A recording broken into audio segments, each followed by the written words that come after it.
Baik Pak Winda, saya Wali. Assalamualaikum warahmatullahi wabarakatuh. Waalaikumsalam warahmatullahi wabarakatuh. Minta waktunya sebentar nggak Pak Winda? Siap. Setelah saya membaca uraian kelas balik pengamat, di sini saya sebagai mahasiswa ingin memberi pertanyaan pada Pak Winda sebagai pengamat saya.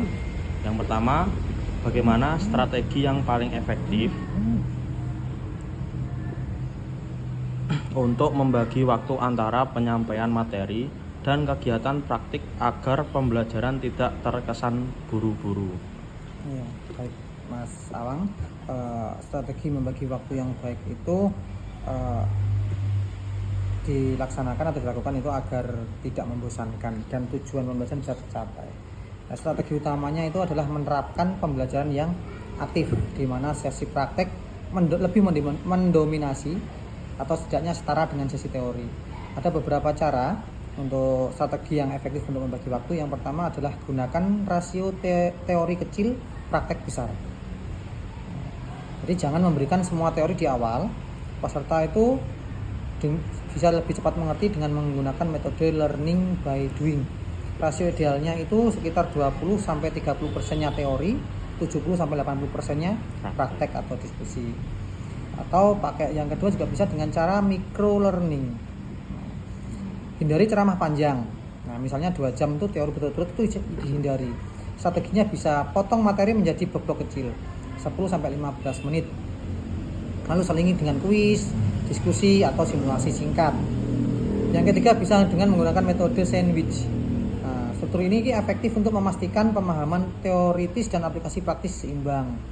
Bisa dijadikan 3, roti atas isi, roti bawah. Roti atas itu bisa menjelaskan konsep dasar saja, contoh sama tujuan, isinya berupa praktik, simulasi atau apa terserah, studi kasus dan sebagainya. Untuk roti bawah itu evaluasi. Atau bisa juga dengan jadwal terstruktur atau prioritas kontennya, ya, kayak yang mana yang lebih penting itu, penting dan mendesak sama penting yang kurang mendesak dan sebagainya. Nah, itulah beberapa contoh strateginya, Pak. Baik, terima kasih Pak Winda. Baik Pak Winda, yang kedua, mengapa sulit sekali menjaga fokus siswa saat instruksi kerja kelompok diberikan, dan bagaimana cara membuat instruksi yang lebih mudah dipahami oleh siswa?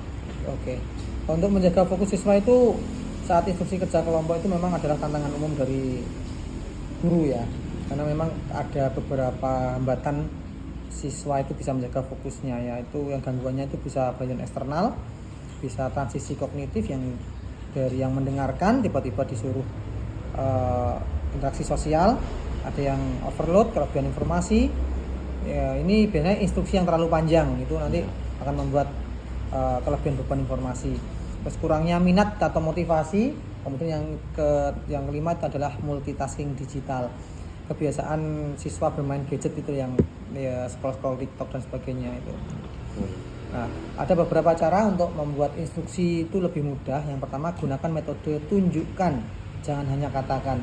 Jadi menggunakan visual dan verbal. Nah, bisa dengan cara contoh ini, menuliskan langkah-langkahnya di papan tulis atau pakai slide presentasi. Kemudian guru mendemonstrasikan hasil akhir yang diharapkan.